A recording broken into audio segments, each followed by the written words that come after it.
La ligne Maginot. Partie de l'histoire peu à peu oubliée par le traumatisme de la défaite.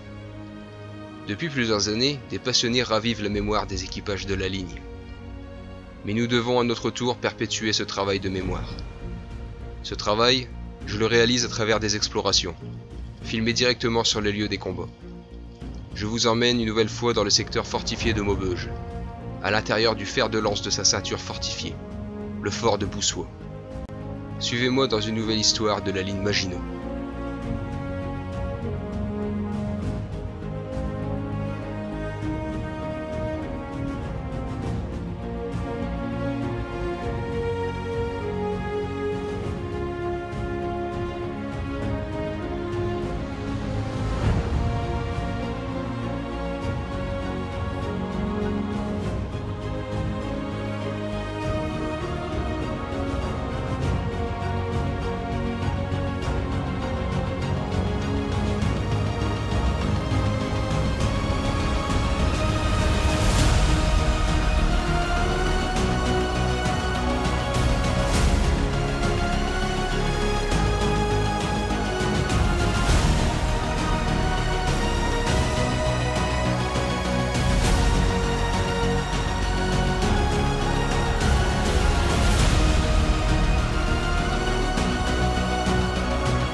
« 10 mai 1940.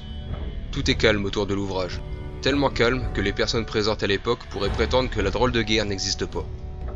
Mais à l'intérieur de l'ouvrage, les troupes se pressent.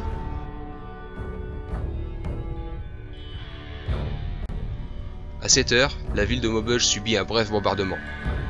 C'est désormais officiel, ils arrivent.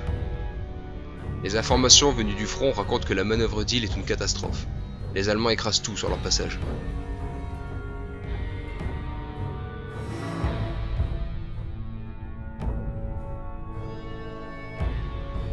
L'ouvrage de Boussois, tenu par la 102e compagnie d'équipage d'ouvrage, attend de pied ferme et compte bien accomplir leur devise « On ne passe pas ».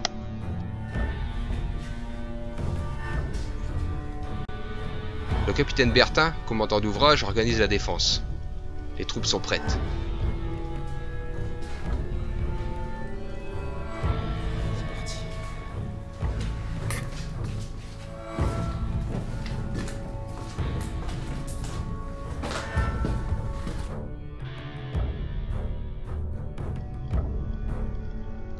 Le 11, la 5e Dina, division d'infanterie nord-africaine, remonte sur la Belgique, exécutant les ordres de la manœuvre d'île.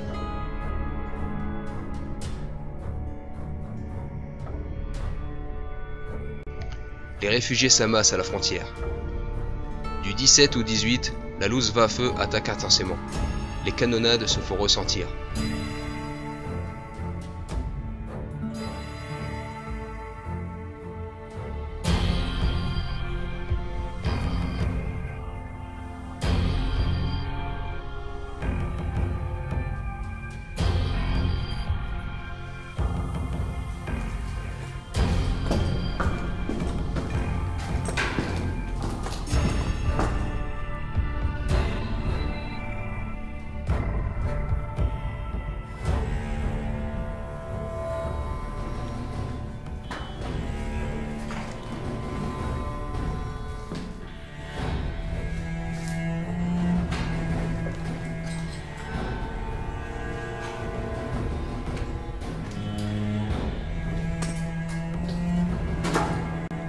Le 19, le capitaine Bertin ordonne des tirs de couverture vers les casemates de l'Épinette. Une longue bataille de 4 jours commence. Premier coup de canon tiré du bloc 3.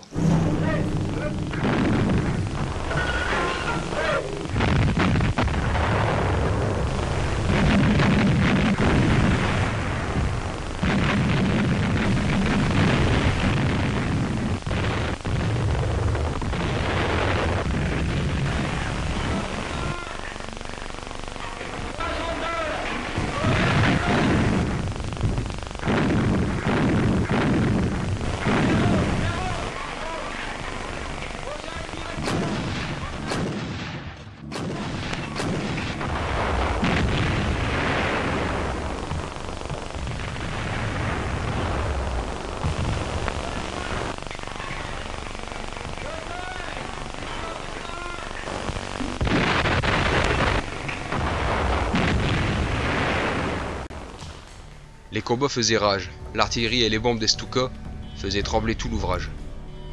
Les troupes présentes dans les chambres de tir étaient abasourdies par les bombes et les obus, tels des coups de masse donnés par un géant. Ensuite, le premier assaut, les troupes de choc allemandes. Les Stoßtruppe du 83e régiment d'infanterie, voulant coiffer les casemates, attaquent fanatiquement, manches retroussées à coups de clairon, comme cela se faisait jadis. Ce fut un véritable carnage. Au fur et à mesure des affrontements et pilonnages, les canons anti-chars sont gravement endommagés et réparés plusieurs fois.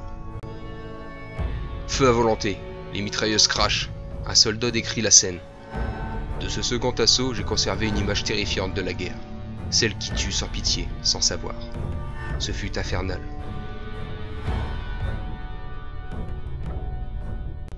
Les Allemands surnomment l'ouvrage le monstre imprenable et dépêchent une pièce d'artillerie de 420 mm autrichienne, dans l'éventualité d'anéantir le fort et son équipage tout entier.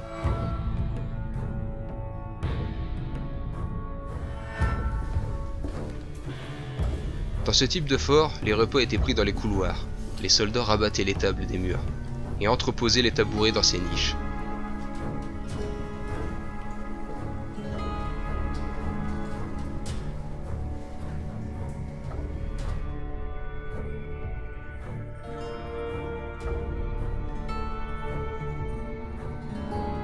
Les soldats nettoyaient leur vaisselle un par un dans cet endroit.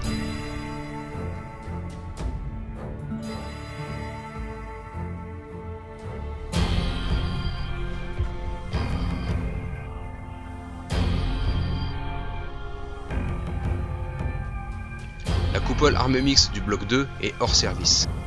Le point faible de ces tourelles était les fixations des armes, qui cédaient sous le choc des impacts.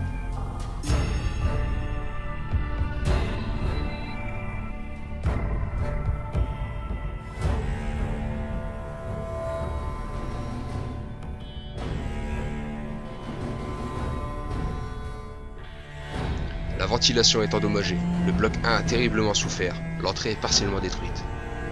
Mais malgré tout, les troupes ont le moral et tiennent bon leur devise.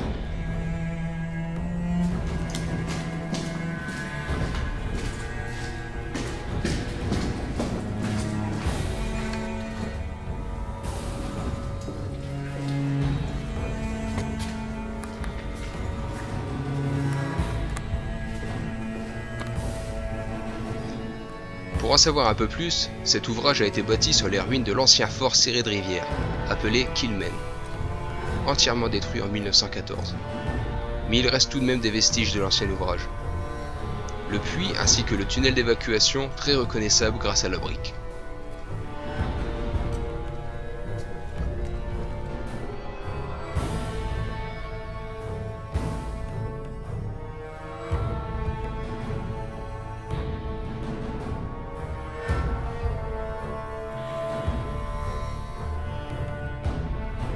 Les ouvrages autour de Maubeuge sont presque tous bâtis de la même manière, ce qui était un problème à cause de leur position sur les hauteurs. Et du coup, très visible. De même que les Allemands étaient au courant de l'emplacement des anciens forts, ce qui n'a pas été à notre avantage.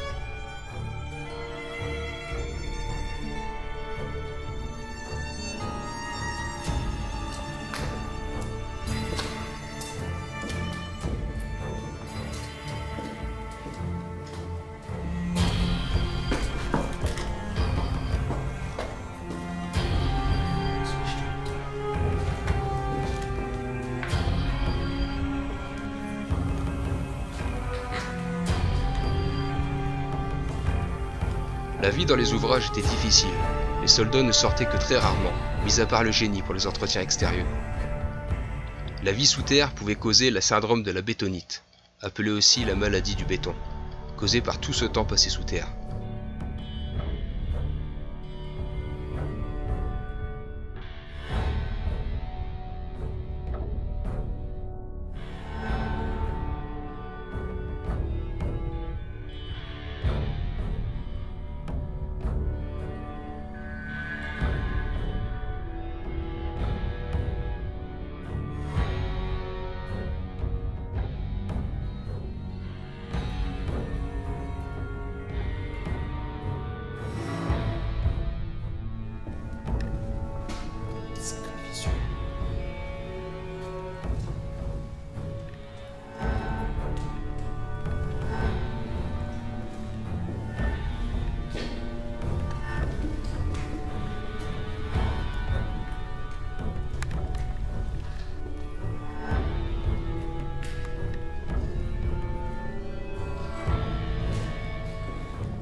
télécommande, le mur s'est écarté.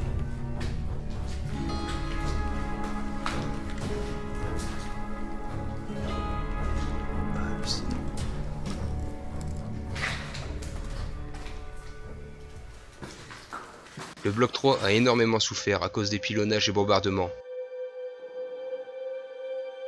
mais aussi par le dynamitage de la tourelle et des cloches. Son accès est franchement déconseillé, le système de pont-levis étant très rongé par la rouille.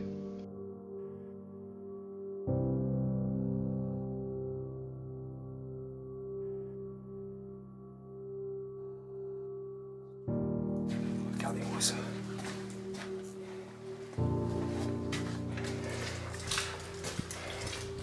C'est plus de 30 bombes de Stuka lancées, et des centaines d'obus et 3 assauts dont le dernier sera fatal.